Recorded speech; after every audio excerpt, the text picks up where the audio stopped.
In the zany and wacky world of the Mushroom Kingdom, every little object seems to be sentient, and nothing makes sense. One thing that comes to mind is just how meaningless death actually is, considering one-up mushrooms exist, whose main purpose is to revive anyone who has fallen in battle or suffered an untimely death. It seems like there are a plethora of these mystical items contained inside of floating blocks and whatnot, and there is nothing to worry about because you can collect as many of these and not worry about moving on to the afterlife. But what if there was a limit to these?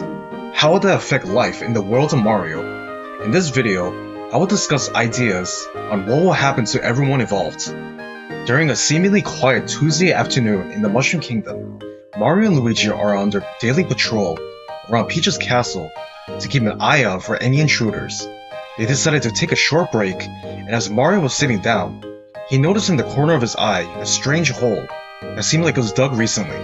He sprinted over to investigate, and as he peered into it, a powerful suction force pulled him in and his shrieks echoed across the hole, reaching Luigi's ears, in which he ran over to Mario's location. Oh well, good thing I had my... But before he could finish his sentence, Luigi's heart skips a beat as he realized he ran out of one-up mushrooms and sprints over to the nearest item house to purchase some. I'm sorry, the supplier who is responsible for stocking one-ups has informed us that there were no more materials to make any more of these. It's all over the news. Dread creeps across Luigi's face, and his knees grew weary and almost fainted, but forced himself to stay strong for his brother. He burst through the castle doors to inform Peach about the breaking news. She was the one who initiated the emergency, and unfortunately, there is nothing they can do at the moment. It's been a week since Mario's funeral, and Peach has ordered a nationwide emergency to have all construction toads to cover up all pitfalls with concrete and eliminate every single hazard that will pose a threat to all life forms due to the one-up shortage crisis. Unfortunately, this means that offensive items such as fire flowers and ice flowers will need to be banned due to their high danger levels and endangering others if used carelessly. Luigi has been holed up in his room with the framed photo of Mario held tightly to his chest. "I will bring you back, Mario, I promise," he mutters to himself, with tears streaming down his face. Months have passed, and the Mushroom Kingdom is diminishing over time as shady characters and rogues seem to plague the streets.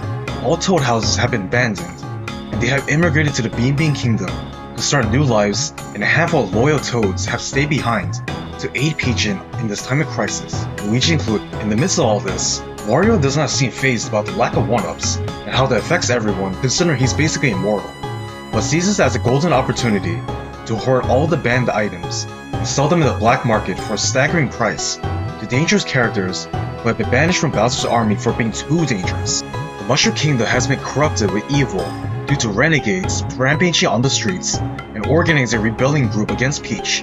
Luigi snaps back into reality and super jumps out of his house to assist Peach because he is determined to not allow any more people he cares about to be erased. They barricaded the doors to block off all the intruders, and they recuperate for a moment to brainstorm the next move to resolve this mess. Peach gets a text from Daisy, who is in Sarasaland and has been keeping up with the news, and informs her that she's been saving her last one-up from the time she visited the Mushroom Kingdom in case of emergencies, and has sent it to their location via express delivery and should be there in about 30 minutes.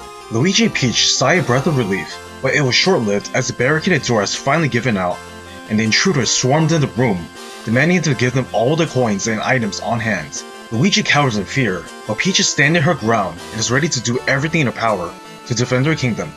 Luigi gains a surge in motivation and joins her by her side to fight together. Meanwhile, the delivery bird is on its way to the castle and has been spotted by a rogue Sniffet, in which shot it down and the one-up has been deployed from the bullet and dropped into the very hole Mario was buried in miraculously. The mushroom has been absorbed into the ground and has sustained Mario just enough to launch out of the ground and crash through the castle window where Luigi and Peach were. They were able to overcome their adversaries as a team, and the rogues cowardly fled the scene. As great as it was to see Mario again, the no one-up crisis remains, and they collected their thoughts on how to resolve this. Peach hatched a brilliant idea of using the leftover one-up that revived Mario to send to her personal team of scientist toads, who have the potential to create more by using the same materials from the mushroom. To their surprise, they were able to replicate it, and peace has been restored in the Mushroom Kingdom once again by unbanning all the items that were deemed dangerous, which lowered the crime rate, and the toads that immigrated have moved back to the Mushroom Kingdom yet again. The moral of the story is to not take your life for granted and be thankful for every second you experience.